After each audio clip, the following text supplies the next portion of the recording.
ഇന്ന് സംഭവിച്ച പ്രധാനപ്പെട്ട വാർത്തകളിലേക്ക് വിശദമായി കടക്കുകയാണ് നമ്മൾ. ആദ്യ വാർത്ത, കേന്ദ്രത്തിനെതിരെ സംസ്ഥാന സർക്കാർ ഡൽഹിയിലേക്ക്.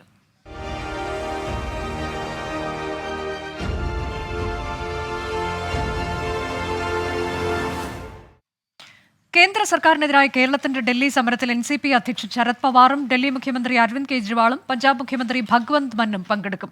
DMK പ്രതിനിധിയും സമരത്തിൽ പങ്കെടുക്കുമെന്ന് തമിഴ്നാട് മുഖ്യമന്ത്രി MK സ്റ്റാലിൻ അറിയിച്ചു. കോൺഗ്രസ് അധ്യക്ഷൻ മല്ലികാർജ്ജുൻ ഖർഗെയെ ക്ഷണിക്കുന്നതിനായി സമയം തേടിയെങ്കിലും ഇതുവരെ അനുകൂല പ്രതികരണം ലഭിച്ചിട്ടില്ല. പരിപാടിയിൽ പങ്കെടുക്കുന്നതിനായി മുഖ്യമന്ത്രി ഇന്ന് രാത്രിയോടെ ഡൽഹിയിലെത്തും. ഇന്ത്യ മുന്നണിയിലെ ഭൂരിഭാഗം പാർട്ടികളും പ്രതിഷേധത്തിൽ പങ്കെടുക്കുമെന്ന് CPIM general secretary Sitaram Yechury 24നോട് പറഞ്ഞു.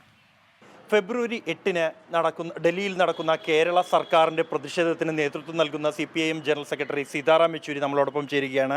Comrade, February 8th, Delhi is going to see a historical protest by the Kerala government, and what you are leading the protest, and what are and the national level coordination for the protest.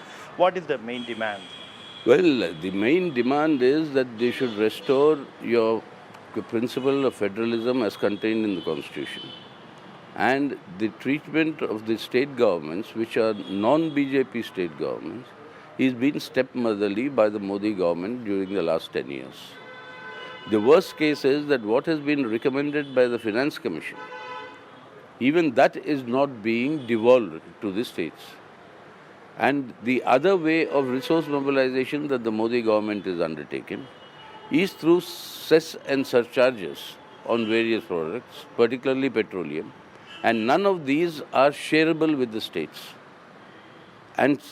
And above all this, they have put now certain limits on the borrowing that the state governments can make, so that they are actually squeezing the state governments. You are coordinating the protest national level, have invited many national leaders, national parties, and who all will participate in it? Well, you see, first of all, remember, this is a program organized by the Kerala state government. So it's the government's program. So they have written, as the chief minister, written to major opposition party leaders. So we are expecting the major opposition party leaders to come. India മുന്നണിയിലെ ഭൂരിഭാഗം പാർട്ടികളുടെയും പ്രാതിനിധ്യം ഈ പ്രതിഷേധത്തിൽ ഉണ്ടാകും എന്ന് തന്നെയാണ് CPIM general secretary Sitaram Yechury വ്യക്തമാക്കുന്നത്. ആശിഷ് മട്ടുവിനൊപ്പം ബൽറാം നെടുങ്ങാടി, 24 ഡൽഹി. ഡൽഹി സമരത്തിലേക്ക് എല്ലാ മതേതര ജനാധിപത്യ പാർട്ടികളെയും ക്ഷണിച്ചിട്ടുണ്ടെന്ന് എളമരം കരീം MP പറഞ്ഞു. ജാർഖണ്ഡ് മുക്തി മോർച്ച പാർട്ടിയും സമരത്തിൽ പങ്കെടുക്കും. തമിഴ്നാട് മുഖ്യമന്ത്രി MK സ്റ്റാലിൻ അടക്കം കേരള സർക്കാരിന്റെ പ്രതിഷേധത്തെ പിന്തുണയ്ക്കുന്നുവെന്നും എളമരം കരീം പറഞ്ഞു. ബഹുമാനപ്പെട്ട മുഖ്യമന്ത്രിയും കേരളത്തിലെ സഹമന്ത്രിമാരും MP-മാരും MLA-മാരും ഈ സമരത്തിൽ പങ്കെടുക്കുന്നുണ്ട്. ഈ സമരത്തിൽ UDF-ലെ കക്ഷികളെയും പങ്കെടുപ്പിക്കാൻ ഗവൺമെൻറ് ശ്രമം നടത്തിയിരുന്നു, അവരുമായി ചർച്ച ചെയ്തിരുന്നു. പക്ഷേ അവർ സഹകരിക്കാൻ സന്നദ്ധമായില്ല. ഇടതുപക്ഷ ജനാധിപത്യ മുന്നണിയിലെ MLA-മാരും MP-മാരുമാണ് മന്ത്രിമാരോടൊപ്പം ഈ സമരത്തിൽ എത്തിച്ചേരുന്നത്. ഈ സമരത്തിൽ പങ്കെടുക്കുന്നതിന് ഇന്ത്യയിലെ മതേതര പ്രതിപക്ഷ പാർട്ടികളെ എല്ലാവരെയും മുഖ്യമന്ത്രി തന്നെ വിവരമറിയിച്ച് ക്ഷണിച്ചിരുന്നു. അതനുസരിച്ച് ദേശീയ നേതാക്കളിൽ ചിലർ എത്തിച്ചേരുമെന്നാണ് പ്രതീക്ഷിക്കുന്നത്. ബൽറാം നെടുങ്ങാടി വിവരങ്ങളുമായി. ബൽറാം, ഇന്ത്യ സഖ്യത്തിലെ എല്ലാ കക്ഷികളും പങ്കെടുക്കുമെന്ന് സീതാറാം യെച്ചൂരി പറഞ്ഞു. അതിന് പിന്നാലെ കൂടുതൽ കക്ഷികൾ പിന്തുണയുമായി വരുന്ന കാഴ്ചയാണ് നമുക്ക് കാണാൻ കഴിയുന്നത്. ഏറ്റവും പ്രധാനമാകാൻ പോകുന്നത് കോൺഗ്രസ് എന്ത് നിലപാട് സ്വീകരിക്കും എന്നുള്ളതല്ലേ? കേരളത്തിലെ കോൺഗ്രസിന്റെ നിലപാട് നമുക്കറിയാം, വ്യക്തമാണത്. ആ നിലയ്ക്ക് ദേശീയ തലത്തിൽ എന്ത് നിലപാട് സ്വീകരിക്കും എന്നുള്ളതാണ് നമുക്കറിയാൻ കഴിയുന്നത്. പങ്കെടുക്കാനുള്ള എന്തെങ്കിലും സാധ്യതയുണ്ടോ? അനുജ, നിലവിലെ സാഹചര്യത്തിൽ കോൺഗ്രസ് ഈ കേരള സർക്കാർ പ്രഖ്യാപിച്ച ഈ പ്രതിഷേധത്തിൽ പങ്കെടുക്കാനുള്ള സാധ്യത ഏറെ കുറവാണ്. പങ്കെടുക്കില്ല എന്ന് തന്നെ നമുക്ക് പറയേണ്ടി വരും. കാരണം കോൺഗ്രസ് ദേശീയ അധ്യക്ഷൻ മല്ലികാർജ്ജുൻ ഖാർഗെയ്ക്ക് മുഖ്യമന്ത്രി ഈ കത്ത് അയച്ചിരുന്നു ഈ പ്രതിഷേധം ചൂണ്ടിക്കാണിച്ചുകൊണ്ട്. ഒപ്പം തന്നെ അദ്ദേഹത്തെ നേരിട്ട് ക്ഷണിക്കുന്നതിനായി കേരളത്തിന്റെ ഡൽഹിയിലെ പ്രത്യേക പ്രതിനിധി KV തോമസ് കൂടിക്കാഴ്ചയ്ക്ക് സമയം ചോദിച്ചിരുന്നു. ഇതുവരെയും യാതൊരു മറുപടിയും, കൂടിക്കാഴ്ചയ്ക്ക് സമയം അനുവദിക്കുന്ന നടപടിയോ ഉണ്ടായിട്ടില്ല കോൺഗ്രസിന്റെ ഭാഗത്ത് പങ്കെടുത്തു എന്നും ഇന്ന് വാർത്താസമ്മേളനം നടത്തുന്ന ഘട്ടത്തിൽ LDF നേതാക്കളുടെ വാർത്താസമ്മേളനത്തിലും കേരളത്തിൽ കോൺഗ്രസിന്റെ സ്വാധീനമാകാം ഇത്തരത്തിൽ ദേശീയ നേതാക്കൾ പോലും പരിപാടിയിൽ നിന്ന് വിട്ടുനിൽക്കാൻ കാരണം എന്ന പ്രതികരണമാണ് LDF നേതൃത്വം നടത്തുന്നത്. അതേസമയം കോൺഗ്രസിനെ സംബന്ധിച്ചിടത്തോളം അല്ലെങ്കിൽ ഇന്ത്യ മുന്നണിയെ സംബന്ധിച്ചിടത്തോളമോ നിർണായകമായ ഒരു പ്രതിഷേധം കൂടിയാണ് ഇത്.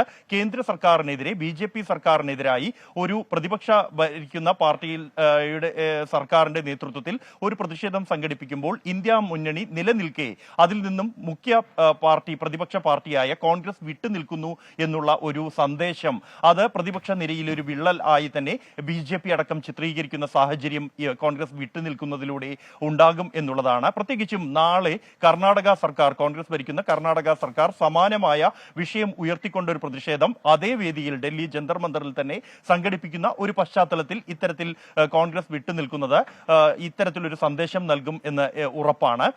അതേസമയം മറ്റ് പ്രതിപക്ഷ പാർട്ടികൾ എന്നാൽ അനുകൂലമായ പ്രതികരണമാണ് കേരള സർക്കാരിന്റെ ഈ സമരത്തോട് നടത്തിയിരിക്കുന്നത്. ഡൽഹി മുഖ്യമന്ത്രി അരവിന്ദ് കെജ്രിവാളും പഞ്ചാബ് മുഖ്യമന്ത്രി ഭഗ്വന്ത് മന്നും ഈ പ്രതിഷേധത്തിൽ പങ്കെടുക്കും. തമിഴ്നാട് മുഖ്യമന്ത്രി MK സ്റ്റാലിൻ പൂർണ്ണ പിന്തുണ സമരത്തിന് പ്രഖ്യാപിച്ചിരിക്കുന്നു. എന്നാൽ അദ്ദേഹം വിദേശത്തായതിനാൽ അദ്ദേഹത്തിന്റെ പ്രതിനിധികൾ ഈ പരിപാടിയിൽ പങ്കെടുക്കും എന്ന് അറിയിച്ചിട്ടുണ്ട്. ഒപ്പം തന്നെ സമാജ്വാദി പാർട്ടി, RJD, RLD അടക്കമുള്ള പാർട്ടികളുടെ പങ്കാളിത്തം ഉണ്ടാകും. പ്രതിപക്ഷ നിരയിലെ തന്നെ ഏറ്റവും തലയെടുപ്പുള്ള നേതാവ് ശരത് പവാർ ഈ പരിപാടിയിൽ നേരിട്ട് എത്തും എന്ന് അറിയിച്ചിട്ടുണ്ട്. ഇത്തരത്തിൽ ഒരു പ്രതിപക്ഷ ഐക്യത്തിന്റെ കൂടി വേദിയാക്കാനുള്ള ഒരു ശ്രമം സംസ്ഥാന സർക്കാരിന്റെ ഭാഗത്തു നിന്നുണ്ടായാലും കോൺഗ്രസ് ഇക്കാര്യത്തിൽ അനുകൂലമായ പ്രതികരണം ഇതുവരെയും നടത്തിയിട്ടില്ല. കേന്ദ്രത്തിനെതിരായ കേരള സർക്കാരിന്റെ സമരത്തിലാണ് ഇപ്പോൾ പങ്കെടുക്കുന്നതിനായി കൂടുതൽ ഇന്ത്യ സഖ്യത്തിലെ കക്ഷികൾ രംഗത്തെത്തുന്നത്. എന്നാൽ കോൺഗ്രസിന്റെ നിലപാട് ഇനിയും വ്യക്തമായിട്ടുള്ള ദേശീയ തലത്തിൽ അതിന് സമരത്തിൽ പങ്കെടുക്കാനുള്ള സാധ്യത വിരളമാണ് എന്നതാണ് ബൽറാം നെടുങ്ങാടി നൽകുന്ന വിവരം. മുഖ്യമന്ത്രി ഇന്ന് രാത്രി ഡൽഹിയിൽ എത്തും. സംസ്ഥാന ബജറ്റിൽ കടുത്ത അതൃപ്തിയുമായി CPI. പാർട്ടി കൈകാര്യം ചെയ്യുന്ന വകുപ്പുകളോട് അവഗണന എന്നാണ് പരാതി. LDF യോഗത്തിൽ വിഷയം ഉന്നയിക്കാനാണ് CPIയുടെ തീരുമാനം. പ്രശ്നം മുഖ്യമന്ത്രിയുടെയും ധനമന്ത്രിയുടെയും ശ്രദ്ധയിൽ കൊണ്ടുവരുമെന്ന് മന്ത്രിമാരായ GR അനിലും J ചിഞ്ചുറാണിയും പ്രതികരിച്ചു. സാമ്പത്തിക പ്രതിസന്ധിയെ തുടർന്ന് വിൽപ്പന കുറഞ്ഞ ഔട്ട്ലെറ്റുകൾ അടച്ചുപൂട്ടാൻ സപ്ലൈകോ നടപടി തുടങ്ങി. ബജറ്റിൽ CPI മന്ത്രിമാരുടെ വകുപ്പുകൾക്ക് മതിയായ വിഹിതം അനുവദിക്കാത്തത് മുന്നണി മര്യാദകൾക്ക് നിരക്കാത്ത സമീപനമെന്നാണ് നേതാക്കളുടെ പരാതി. അടുത്ത LDF യോഗത്തിൽ CPI വിഷയം ഉന്നയിക്കും. മുന്നണിക്കകത്തും മന്ത്രിസഭയിലും വിഷയം സംസാരിക്കുമെന്നും ധനമന്ത്രിയുമായി ചർച്ച നടത്തുമെന്നും മന്ത്രി GR അനിൽ പറഞ്ഞു. ഓരോ വകുപ്പിൻ്റെയും പ്രവർത്തനങ്ങളെ സംബന്ധിച്ചും അതിൻ്റെ ആവശ്യങ്ങളെ സംബന്ധിച്ചും ബന്ധപ്പെട്ട മന്ത്രിമാർ തമ്മിലും ശ്രദ്ധയിൽപ്പെടുത്തുന്ന ഒരു രീതി നമുക്കുണ്ടല്ലോ. അത് അല്ലാതെ ഒരു പരസ്യ പ്രതികരണം അതിന് നല്ലതല്ലെന്ന്. എന്തായാലും മന്ത്രി എന്ന നിലയിൽ ഞാൻ അത്തരം വിഷയങ്ങൾ ധനകാര്യമന്ത്രിയുമായി ആവശ്യമായ ചർച്ച നടത്തും. ബജറ്റ് വിഹിതം വെട്ടിക്കുറച്ചതിൽ മുഖ്യമന്ത്രിയെയും ധനകാര്യമന്ത്രിയെയും നേരിൽ കണ്ട് പ്രതിഷേധം അറിയിക്കുമെന്ന് മന്ത്രി J ചിഞ്ചുറാണിയും പ്രതികരിച്ചു. ഏതായാലും ഞങ്ങൾ നേരിട്ട് ഫിനാൻസ് വകുപ്പ് മന്ത്രിയെയും മുഖ്യമന്ത്രിയോട് ഈ വിവരം പറയുന്നുണ്ട്. കാരണം ക്ഷീരമേഖലകളിൽ കുറച്ചധികം പാവപ്പെട്ട ക്ഷീര കർഷകരെ സഹായിക്കുന്ന തരത്തിലുള്ള സ്കീമുകളും പദ്ധതികളുമാണ് നമ്മൾ കൊണ്ടുവരുന്നത്. അപ്പോൾ അതിൽ കുറവ് വന്നാൽ പാലുൽപാദനത്തിൽ നമുക്ക് കുറവ് വരും. അതേസമയം കൃഷി വകുപ്പിന് അർഹിക്കുന്ന പരിഗണന ലഭിച്ചെന്ന് മന്ത്രി P പ്രസാദ്. CPI മന്ത്രിമാർ പരാതി നൽകിയതിനെ കുറിച്ച് അറിയില്ലെന്നും മന്ത്രി. വർധനവ് ചില മേഖലയിലെല്ലാം ഉണ്ടായിട്ടുണ്ട്.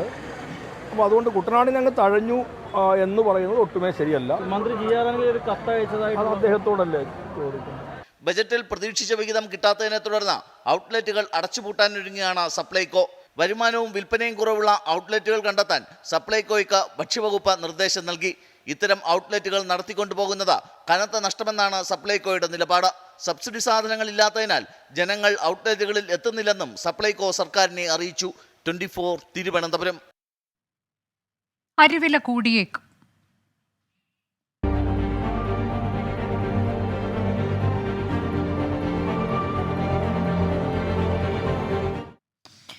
കേന്ദ്രം സഹായിച്ചില്ലെങ്കിൽ കേരളത്തിൽ അരിവില കൂടുമെന്ന് ഭക്ഷ്യമന്ത്രി GR അനിൽ. വരുന്ന മാസങ്ങളിൽ സംസ്ഥാനത്ത് അരിയുടെ ഉപയോഗം കൂടുമെന്നും കേന്ദ്ര സർക്കാരിന്റെ പുതിയ നയം അനുസരിച്ച് ഇത് വിലവർദ്ധനവിലേക്ക് വഴിവെക്കുമെന്നും മന്ത്രി പറഞ്ഞു. ഫെബ്രുവരി, മാർച്ച്, ഏപ്രിൽ, മെയ് മാസങ്ങളിലാണ് കേരളത്തിലെ പ്രധാന ഉത്സവങ്ങളെല്ലാം നടക്കുന്ന ഒരു സീസൺ.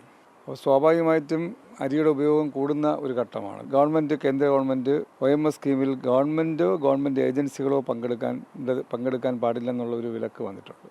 അത് വന്നപ്പോൾ നമ്മെ വല്ലാതെ ബുദ്ധിമുട്ടിക്കുന്ന ഒരു സ്ഥിതിയാണ് വരുന്നത്. സ്വാഭാവികമായിട്ടും ഇത് സ്വകാര്യ കച്ചവടക്കാരായിരിക്കും ഇത്തരം ഒരു സ്പേസിൽ കൂടുതൽ കടന്നു വരാൻ സാധ്യത. അപ്പോൾ സ്വാഭാവികമായിട്ടും വില വർധനവിൻ്റെ എത്തിക്കാനുള്ള സാധ്യത ഉണ്ട് എന്നുള്ളതാണ് ഒരു യാഥാർത്ഥ്യം. അത് മനസ്സിലാക്കിയിട്ടാണ് ഇന്നിപ്പോൾ കേന്ദ്ര ഭക്ഷ്യമന്ത്രിയെ കാണാനും ഈ വിഷയത്തിൽ തീരുമാനം മാറ്റം വരുത്തണം. കേന്ദ്ര നയം പിൻവലിക്കണമെന്നാവശ്യപ്പെട്ട് കേന്ദ്ര ഭക്ഷ്യ സിവിൽ സപ്ലൈസ് മന്ത്രിയുമായി ഡൽഹിയിൽ മന്ത്രി GR അനിൽ കൂടിക്കാഴ്ച നടത്തുകയാണ്. ബൽറാം നെടുങ്ങാടി വിവരങ്ങളുമായി. ബൽറാം, ഓപ്പൺ മാർക്കറ്റ് സിസ്റ്റവുമായി ബന്ധപ്പെട്ട് ഉണ്ടാക്കിയിട്ടുള്ള നയം മാറ്റം അതാണ് പ്രതിസന്ധിയായത് എന്നതാണ് മന്ത്രി പറഞ്ഞത്. കൂടിക്കാഴ്ച പുരോഗമിക്കുകയാണോ? എന്തെങ്കിലും അനുകൂലമായ തീരുമാനം കേന്ദ്രത്തിന്റെ ഭാഗത്ത് നിന്നുണ്ടാകാനുള്ള സാധ്യത എത്രത്തോളമുണ്ട്?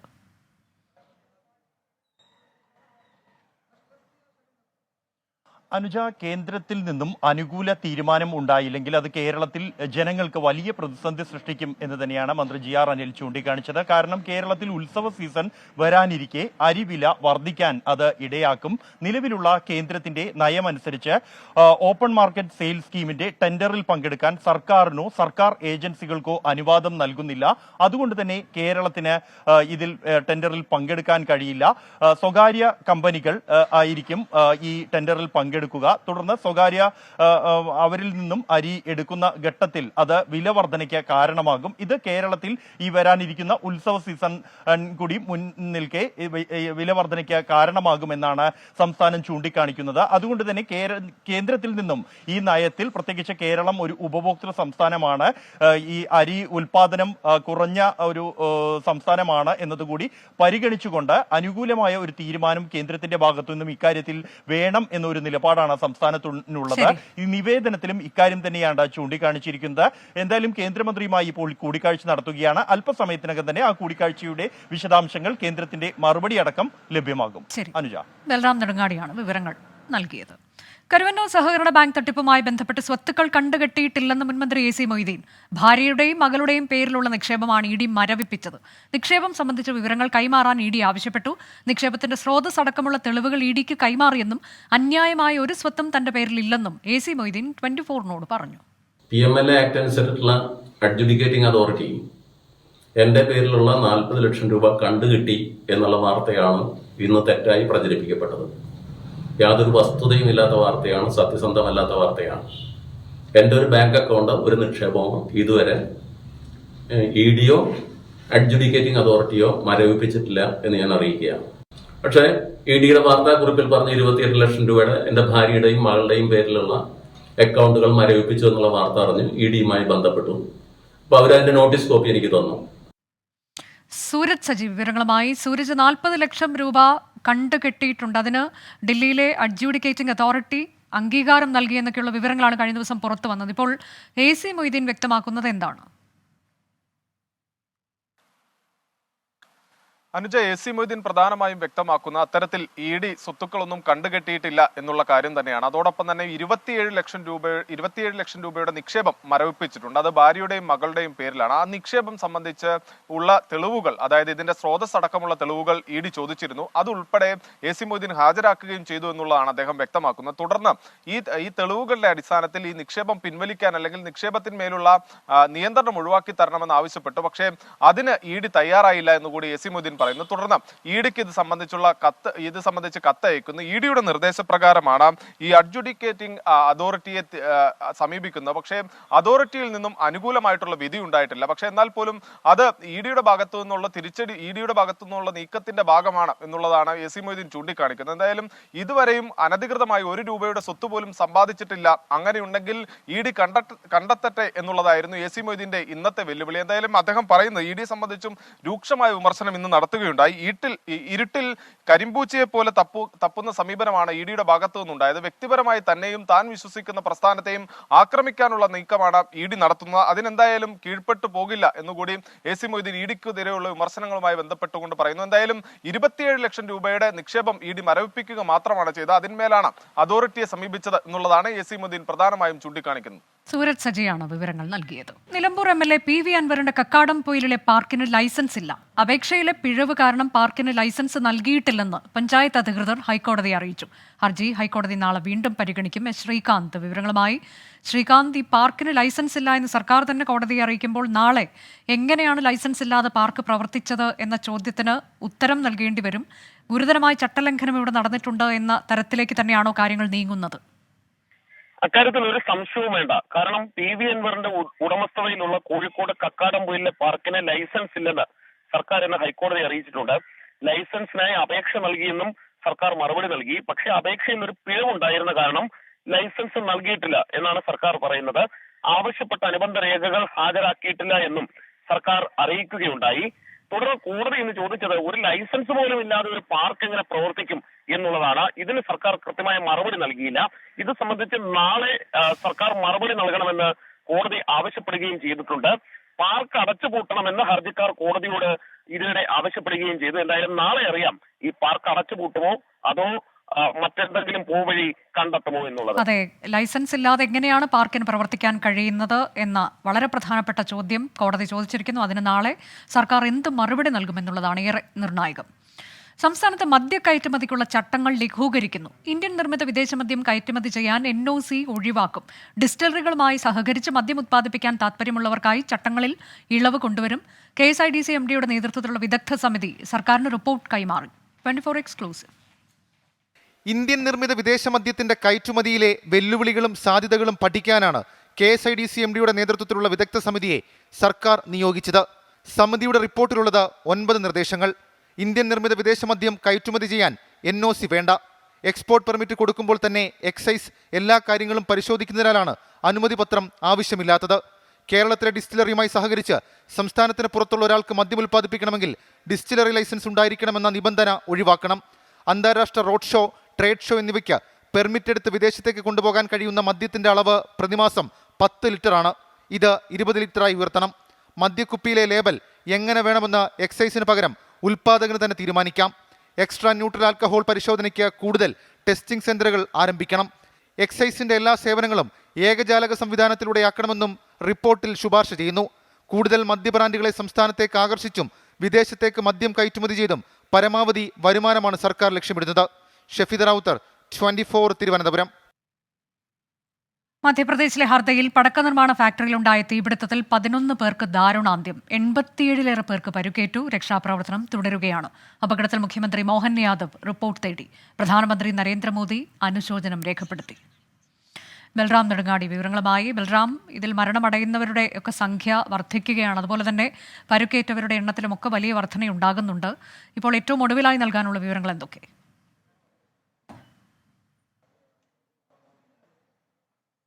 അനുജ, വലിയ അപകടമാണ് മധ്യപ്രദേശിൽ ഉണ്ടായിരിക്കുന്നത്. ഈ പടക്ക ഫാക്ടറിയിൽ ഉണ്ടായ സ്ഫോടനത്തിന്റെ ആഘാതം ഏതാണ്ട് 3 കിലോമീറ്റർ അകലെ പോലും അനുഭവപ്പെട്ടു എന്നാണ് ഈ ദൃക്സാക്ഷികൾ അറിയിച്ചത്.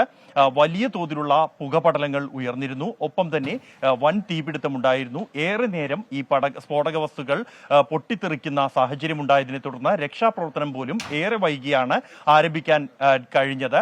കൂടാതെ ആ പ്രദേശത്തുള്ള 60ഓളം വീടുകൾക്ക് കേടുപാടുകൾ സംഭവിച്ചു. നിരവധി വാഹനങ്ങളും ഈ സ്ഫോടനത്തെ തുടർന്ന് തകർന്നു. പരിസര പ്രദേശത്തുള്ള 100 വീടുകൾ ഈ തീപിടുത്തത്തെ തുടർന്ന് ഒഴിപ്പിച്ചു എന്നുള്ളതാണ്. കൂടാതെ ഫാക്ടറിക്കുള്ളിൽ അപകടമുണ്ടാകുന്ന ഘട്ടത്തിൽ ഏതാണ്ട് 150ഓളം തൊഴിലാളികൾ ഉണ്ടായിരുന്നു എന്നാണ് ഈ അപകടത്തിൽ നിന്നും രക്ഷപ്പെട്ട തൊഴിലാളികൾ നൽകിയിരിക്കുന്ന മൊഴി എന്നുള്ളത്. അതുകൊണ്ട് തന്നെയാണ് ഇത്രയേറെ മരണസംഖ്യ 11 പേർ മരിച്ചു എന്നാണ് ഔദ്യോഗികമായി ഈ ഘട്ടത്തിൽ സ്ഥിരീകരിച്ചിരിക്കുന്നത്. 87ഓളം പേർക്ക് പരിക്കേറ്റിട്ടുണ്ട്. വിവിധ ആശുപത്രികളിലായാണ് ഇവരെ നിലവിൽ പ്രവേശിപ്പിച്ചിരിക്കുന്നത്. അതിൽ തന്നെ ഗുരുതരമായ പൊള്ളൽ ആണ് സംഭവിച്ചത് എന്നതുകൊണ്ട് തന്നെ പലരുടെയും നില അതീവ ഗുരുതരമാണ്. ഇവരെ പ്രവേശിപ്പിക്കുന്നതിനായി ഭോപ്പാലിലെയും ഇൻഡോറിലെയും മെഡിക്കൽ കോളേജുകൾക്ക് ആവശ്യമായ തയ്യാറെടുപ്പുകൾ നടത്താനുള്ള നിർദ്ദേശം നൽകിയിട്ടുണ്ട്. മുഖ്യമന്ത്രി മോഹൻ യാദവ് മന്ത്രി ഉൾപ്പെടെയുള്ള സംഘത്തെ ഈ രക്ഷാപ്രവർത്തനത്തിന്റെ ചുമതലയ്ക്കായി നിയോഗിച്ചിട്ടുണ്ട്. ഈ സംഘമായിരിക്കും രക്ഷാപ്രവർത്തനം, ഒപ്പം തന്നെ ചികിത്സ ലഭ്യമാക്കൽ അടക്കമുള്ള നടപടികൾക്ക് നേതൃത്വം നൽകുക. ഒപ്പം തന്നെ പ്രത്യേക മെഡിക്കൽ സംഘത്തെയും രക്ഷാപ്രവർത്തകരെയും പ്രദേശത്തേക്ക് അയച്ചിട്ടുണ്ട്. രക്ഷാപ്രവർത്തനം ഇപ്പോഴും പുരോഗമിക്കുകയാണ്. മധ്യപ്രദേശിലെ പടക്ക നിർമ്മാണ ഫാക്ടറിയിലുണ്ടായ പൊട്ടിത്തെറിയുടെ ഏറ്റവും പുതിയ വിവരങ്ങളാണ് ബൽറാം നെടുങ്ങാടി നൽകിയത്. ലിവിംഗ് ടുഗെദറിനും വിവാഹമോചനത്തിനും കർശന നിയന്ത്രണങ്ങൾ ഏർപ്പെടുത്തുന്ന ഏക സിവിൽ കോഡ് ബിൽ ഉത്തരാഖണ്ഡ് സർക്കാർ നിയമസഭയിൽ അവതരിപ്പിച്ചു. പ്രത്യേക സമ്മേളനത്തിൽ മുഖ്യമന്ത്രി പുഷ്കർ സിംഗ് ധാമിയാണ് ബിൽ അവതരിപ്പിച്ചത്. പാസായാൽ രാജ്യത്തെ ഏകീകൃത സിവിൽ കോഡ് നടപ്പിലാക്കുന്ന ആദ്യ സംസ്ഥാനമായി ഉത്തരാഖണ്ഡ് മാറും. വിവാഹം കഴിഞ്ഞ് 1 വർഷം വരെ വിവാഹമോചനമില്ല. വിവാഹമോചനം ജുഡീഷ്യൽ നടപടികളിലൂടെ മാത്രമാകും. ലിവ് ഇൻ ടുഗദർ ബന്ധങ്ങൾക്ക് രജിസ്ട്രേഷൻ നിർബന്ധമാക്കും. ലംഘിച്ചാൽ 6 മാസം വരെ തടവും 25,000 രൂപ പിഴയും അല്ലെങ്കിൽ രണ്ടും കൂടിയോ ശിക്ഷ. വിവാഹ രജിസ്ട്രേഷനിൽ വീഴ്ച വരുത്തിയാൽ 20,000 രൂപ പിഴ ചുമത്തുമെന്നും വ്യവസ്ഥ ചെയ്യുന്നതാണ് ഉത്തരാഖണ്ഡ് ഏക സിവിൽ കോഡ് ബില്ല്. സ്ത്രീയോ പുരുഷനോ മതം മാറിയാൽ അത് വിവാഹമോചനത്തിന് കാരണമായി കണക്കാക്കാം. സ്വത്ത് സംബന്ധിച്ച് സ്ത്രീക്കും പുരുഷനും തുല്യാവകാശം ഉണ്ടായിരിക്കുമെന്നും ബില്ലിൽ പറയുന്നു. BJP MLA-മാരുടെ ജയ് ശ്രീറാം വിളികൾക്കിടെ മുഖ്യമന്ത്രി പുഷ്കർ സിംഗ് ധാമി ബില്ല് സഭയിൽ വെച്ചു. ഭരണഘടനാ ശില്പികളുടെ പ്രതീക്ഷകൾക്കനുസൃതമായി ഇന്ത്യൻ ഭരണഘടനയുടെ 44-ാം അനുച്ഛേദത്തിന് അർത്ഥം നൽകുന്നതാണ് സർക്കാരിന്റെ നടപടിയെന്ന് ബില്ല് അവതരണത്തിന് മുന്നോടിയായി പുഷ്കർ സിംഗ് ധാമി പറഞ്ഞു. समान नागरिक संहिता उत्तराखंड विधेयक 2024 को प्रस्तावित करने हेतु सदन की अनुज्ञा चाहता हूँ.